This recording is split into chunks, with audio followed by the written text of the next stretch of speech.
Hey there. Yeah, you. Yeah, the one sitting on the floor looking like a lost puppy dog. Looks like you've got yourself a new baby. Well, congratulations. That's one beautiful looking bundle of joy you've got there. Word on the street, though, is you're struggling a little bit. Let me guess.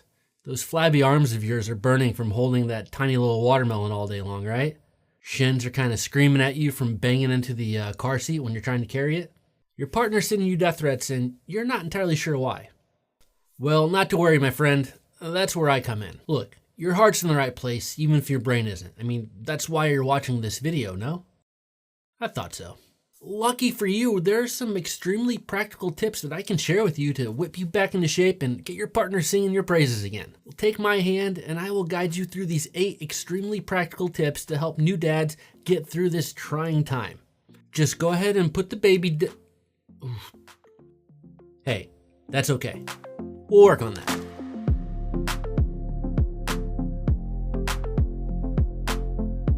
Hey, it's John, your internet dad from Fathercraft. In today's class, I'm teaching all you new dads and expecting parents out there my top tips and tricks for new babies. All right, so before we dive into this video, I wanted to mention that it is sponsored by Miku Baby Monitor, which is my pick for coolest tech in the baby monitor market. So stay tuned till the end of this video for a special offer from Miku. All right, number 1, you probably have a lot of new and unfamiliar objects in your house right now.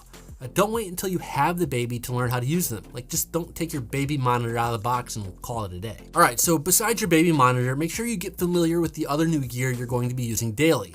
Like if you have a baby carrier, practice putting it on, even if you don't have a baby to practice with. Make sure you also have the car seat installed and secured in your car ahead of time, before the birth, because it's really stressful to have someone at the hospital have to do it for you, especially when you're just trying to get the hell out of there and get home and enjoy your new family. All right, new dad tip number 2, prepare your house for your newborn. These are little things you can do now that will really help you during the newborn phase. First, you should definitely declutter your house in general. Throw away as much stuff as you can or donate it, or let the kind people at next door know that you have a singing Billy the Bass or a fully functioning kegerator available for pickup. I told you to become a strap master.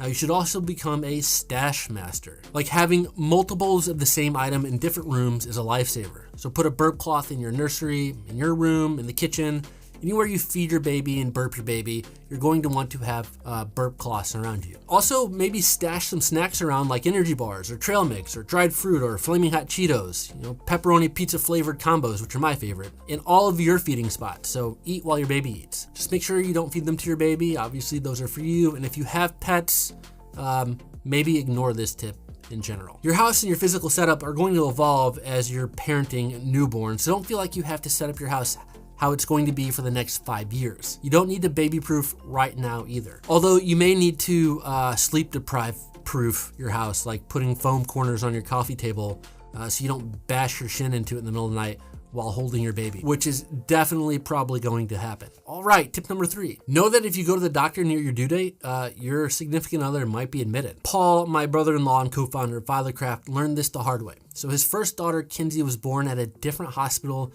than he and his wife had planned. They had done the whole hospital tour thing and picked out the hospital where they wanted to deliver and felt most comfortable at. And then his wife, Jamie, had a doctor's appointment near her due date that was at the other hospital. And when she got there, they said, guess what, sister? You're in labor and you can't leave. So she called Paul and said that they wouldn't let her leave and told him to bring their stuff up to this other hospital. It ended up being fine, but it was a stressful start to the birthing process. And if at all possible, you want to eliminate those. So be aware that that can happen, but that doesn't mean don't go to the doctor if you feel like you need to. Be prepared and have your hospital bags packed and know that any doctor's appointment close to your due date could turn into the D-Day, delivery day. All right, so as I mentioned earlier, this video is sponsored by Miku Baby Monitors. And we've actually arranged a special offer for anyone watching this video, so head on over to mikucare.com/fathercraft for all the details. So I wanted to thank Miku again for sponsoring this video. They're actually my pick for coolest tech out of any baby monitor out there. One, because they can monitor breathing automatically without the use of any wearables, which is super cool. And also their audio quality is amazing. Their speakers are amazing. The sleep analytics is pretty dope and up there with Nanit. And I think Miku provides the most value long-term over any other baby monitor. So thanks again to Miku. Okay, so this next tip may seem super obvious, but we're gonna mention it anyway. If your partner is giving birth, they will more than likely be exhausted right afterwards and may take a nap. So why is this important? Because if you're just picturing the two of you just sitting there joyfully texting your friends and family about the birth, sharing pictures and crying happily together, your partner is probably going to be exhausted and fall asleep pretty quickly. And then their phone is blowing up and you're not sure what to say to people or who is allowed to come and visit or when or what to do. So this tip also comes from Paul's personal experience when Jamie was exhausted in his sleep right after giving birth to Kinsey, and they didn't have a plan ahead of time. And her phone was going off and her parents were like, "Did you have the baby?" And Paul was like, "What baby?" And they're like, "Jamie was pregnant." And Paul's like, "Yeah, I know." And they're like, "That baby, did you have that baby?" Paul's like, "Oh yeah, Kinsey, we had Kinsey." And they're like, "Okay, when can we come?" And Paul's like, "Come where?" And you don't want it. So make sure you have a plan about communicating and set expectations with eager parents and in-laws beforehand. Also, it's okay to tell people that they can wait a couple of hours or a couple of days. This time is for you and your partner and your new baby. Other people can wait. All right, let's talk about those first weeks and months at home. Oftentimes, if not most of the time, these days are gonna be hard and stressful, but you're going to be completely in love and you're going to listen to the next very important tips I give you. Tip number 5 is get zen about schedules. Parents of new babies can get obsessed with schedules. When will my baby get one? How do I get my baby on one? When will I have some semblance of routine in my life? When can I get my baby a manager to handle his schedule? So here's the hard truth. At first, you can't and you won't. You can't force a newborn onto a schedule. One stressful thing for me was that the hospital had told us my first son Oliver would feed every 2 hours or so, and he didn't. And I was freaking out about this because he wasn't doing what the doctor said he was going to do, and it felt terrifying. Eventually, we got it all figured out, but I could have saved myself some suffering if I didn't feel so beholden to this schedule I thought needed to be followed perfectly. So new dads, listen up. Don't expect that you're not going to change your routine at all. All new relationships take compromise. Think about when you and your partner first moved in together. Your schedule probably changed, right? Like maybe you had to give up some of your less savory characteristics like eating Panda Express on the couch in your underwear. Same goes for your baby. It's a new relationship and you're going to learn to compromise. So meet in the middle. It's okay to have her take a nap in the car seat once in a while, if they fall asleep in there, as long as you don't make it a habit. If you need to get stuff done around the house, strap him in with that baby carrier and teach him how to properly fold a t-shirt. The best thing you can do when you feel out of control in those first few weeks is just to trust that you'll find a new routine as a new family. It'll just take some time. That's how adults burp themselves. Okay, tip number 6. Look out for your partner's health as well as your baby's. The temptation here is that you're gonna get wrapped up in only thinking about your baby. They're new and amazing and you're in charge of keeping them alive. You're probably going to think about your baby first, yourself second, and your partner last. But listen, you have to think about your partner right now. Think about it.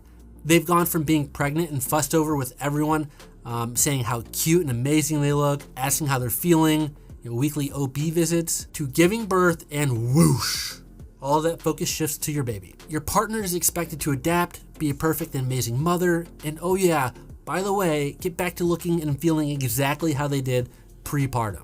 Imagine going from total and utter support to nothing for your exhausted, bleeding, sleep-deprived, hormone-shifting body. It takes conscious thought to think about your partner, and it's really important that you do. Support your partner postpartum by recognizing that they're healing physically and emotionally, and that they need you. And this goes for any type of family, whether you're adopting or you have a pregnant spouse or whatever, your partner needs your support. Like for us, although Beth didn't give birth, there were still a bunch of hormonal changes that were going on. And all of those things emotionally that she was going through that I at times didn't pay attention to and would have really helped if I did.